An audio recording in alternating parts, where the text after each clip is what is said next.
there, Shawna Karrasch here, coming to you from Villanova with another Ask Shawna answer. Okay, this one comes from Lisa, and she says, I've been loving your podcast, yay, and really enjoy doing clicker training with my horse, Jasper. Thank you for all the amazing education. You're so welcome, and thank you for acknowledging it. It is my pleasure, truly, I love it. Jasper isn't great on the trailer. In Australia, we use 2-horse straight load. He is hesitant to load as apparently his old owner said he gets unbalanced, has scrambled and fallen down once. When he has been transported, it's either been at an angle load or a truck before I bought him, and apparently no issues there. My question is this: is there a way I can work with him to build his confidence back up to travel in the straight load, or is it a case now that he has a negative association with the straight load? He has become unbalanced and has a higher chance of falling down. Thank you so much. Appreciate any advice you can give me. Okay, first of all, it's not what you've got is, yes, he seems to pick that trailer, reminds him of the event where it happened, so sometimes we don't know what the trigger is. You're thinking it doesn't look anything like the other one, but it might smell like it. We don't know that. But so he does have that association. And frankly, I like a straight load. We have some straight loads here, 2-horse straight load. I'm kind of standalone, but I think they're really great to train in. I think they're great for traveling. I think they can be narrow enough that I think the horses can feel, once they're used to being in a confined place, I think they like leaning on the sides and having a little support. So I just like them. I think they're great and they're easy to work with for me. So that part's not the problem, but Jasper has a different opinion of that. So what I would do is really try to get him to take an agenda off the table. So don't think I'm going to take you to a show in 3 weeks, just forget that. And it doesn't sound like you do. That's just a little reminder for people. So what I do, since he's scrambled and has fallen down, be sure that he has good footing.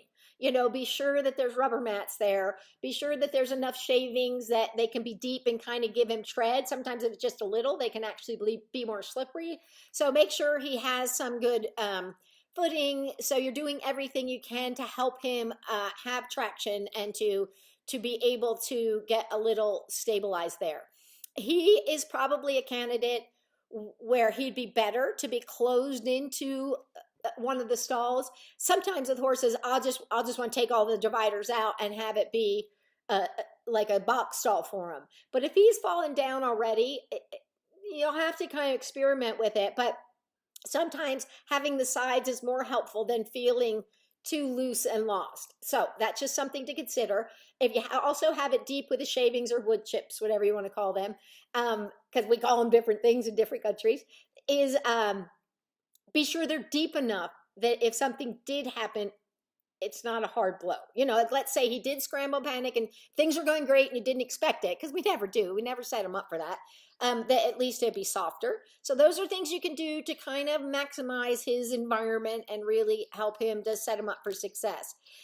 So the other thing I would start to do is I would teach him, if you haven't already, teach him to go to the cone with the target stick in it. So, and I would get more than one, so that you have a few of those around. You could say, okay, go touch that one, and teach him to go to it from a distance until he loves that behavior. And he's like, I love the target. I love this game. I'm going to go touch those targets. So you're really trying to work on building that part up for him. So he likes that. So you can rely on that behavior for this next part. Because the next thing I tend to do is then I put, and I don't know where Jasper is, because where he is mentally, how close does he get to the trailer? Sometimes some of those horses see the open maul, the trailer, and they're like, I'm not going within 25 feet of that. That was my bugs. I actually recorded his lessons and it's on the DVD.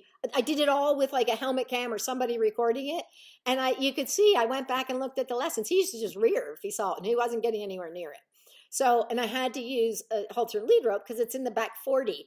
He disliked it so much that he would just leave. And I'm like, I need to help you to make the right decision, but you have all this room to do whatever you want. So pretty soon, I wasn't even using the cones and targets because I hadn't really thought of it at that point. I was just using stationary targets within the trailer once we got there, because he knew the stationary targets, but the target in the cone is like a mobile stationary target. which is an oxymoron. But anyway, so teaching him to touch those things, figuring out how far can you get him. So will he walk up to 15 feet and then he stops? Or will he walk to 10 feet and then he stops? We don't want to go to the point of him stopping. First of all, we want to think about the point, and this is something I see people doing all the time. They're like, let's go in the trailer. And then they go, and then some point the horse says, no, I'm not going any further. Then they click. And they're clicking because it's the furthest they've gone, but they click the stopping and the standing. And I want to click the activity of walking in the trailer. So a lot. I mean, I don't take all of those. I take some standing too. But I want to say walking towards the trailer is the right thing. Walking towards the trailer is the right thing. So they get the idea of walking towards it. Then what I'll start doing, so let's say I can get to 10 feet before I kind of start to feel like they're starting to slow down and get apprehensive. I will have that target at 11 feet. And say, can you go to that target? And then as they're going to the target, click and reinforce as they're walking towards the target, which means they're walking towards the trailer. And then I build it up till it's on the ramp. And then when they're kind of going and touching it on the ramp, then I point them to one that's further away.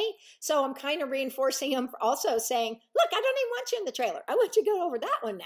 And so they're like, I leave the trailer? You're sending me away from the trailer? So it really helps to reinforce that process. In a way, you're saying it's not about the trailer. Who cares about the trailer? It's not really about the trailer. So that they can get the idea of, you just are saying, we're just going to be here. This is just a little room we go work in eventually. So even getting them near the trailer. Sometimes I take them up to the side of the trailer and let them look in the front door, so they can see this, they can smell it, they can see it. You can even put a target in there, and they start to get a better association with the environment of the trailer. I'm sure Jasper right now sees the trailer and thinks, oh, dear Lord, no, because it's something bad happened and he's afraid of it. It represents bad things are going to happen. So just even having him near it and good things happening can start to rebalance those scales and create a new reinforcement history, a new association, a new perception of the trailer. And that's a really important part. And then as you get him going, till he's touching it on the ramp, then I move it up further and move it up further and move it up further. So what I'm saying, and I want you to go, if you haven't already listened, go, oh, you have. You said you've listened to the podcast. Listen to the trailer loading, the traveling, that podcast again. If you're interested, I mean, it's something for sale. So you can just listen to the podcast, or you can go to I do have a video or downloadable DVD video. You don't download the DVD, I guess, do you? But anyway, and it shows Bugs's progress is in addition to to working, showing where we got to. And I think one of the things I'm going to say about that, it was done like in 2012, maybe, or 2010. It was done a long time ago. I continue to learn. I learn all the time. So my training and my ideas progress. So it's really still a great video, a solid video. It shows you Bugs' thing, but you're also going to get a lot from it by, I think, listening to the podcast too. So that's just up for you. If you're kind of one of those visual people, that's just an option. So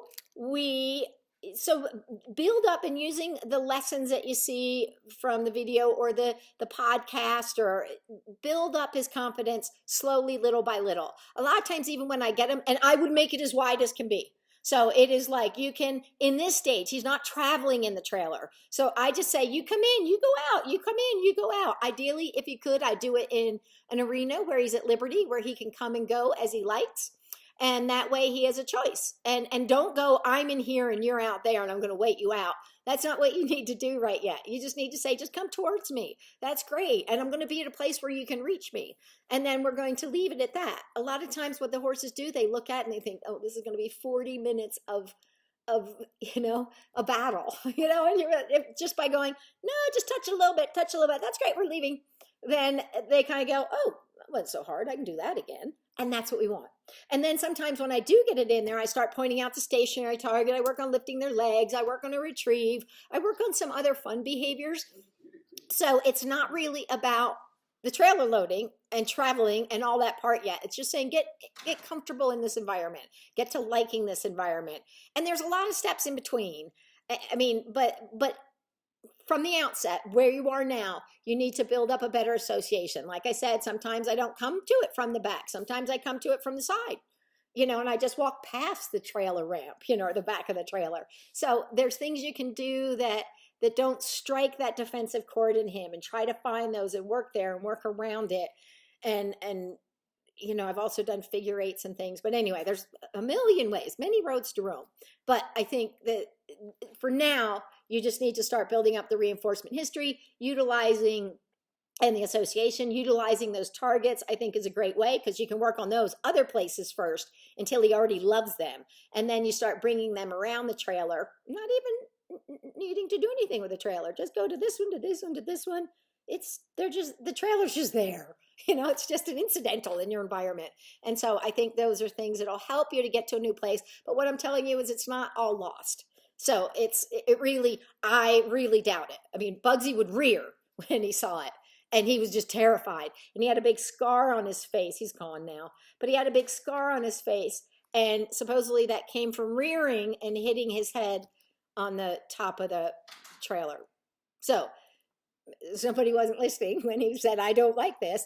But he also had a traumatic experience. It sounds like Jasper does too.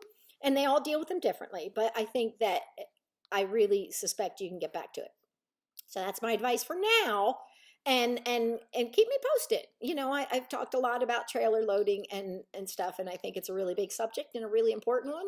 And I think we can add a lot of diversity to their life. I mean, I think if they like the world, if any part of them is bold, I think that going places can be quite fun. Bugsy started loving going places because he got to see new stuff. And then the trailer was a conduit to get to do those things. But it might be they have to work on the traveling.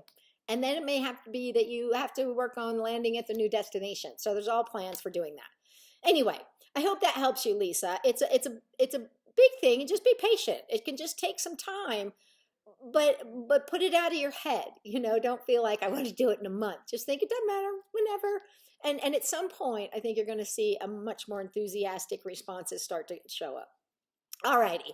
If you have more questions, Lisa, please don't hesitate to ask. You know where to go. For those of you who don't know where to go, you may go to the website, which is shawnakarrasch.com, and you'll find podcast tab. So you can listen to podcasts. You'll find Ask Shawna tab, and that is where you can submit questions, and they will come to me, or you can do it through Shawna Karrasch, or Shawna at vianova.com is another way if you prefer the email. And then you can also find products there. You can look around. We got targets, clickers, DVDs, whichever.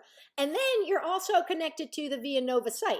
Since I'm out here at Vianova, you can find out what I'm up to, what we're up to, what we have going out here at the farm. And there you go. There's your resources in a little bundle. All righty, you guys. Until next time. Bye.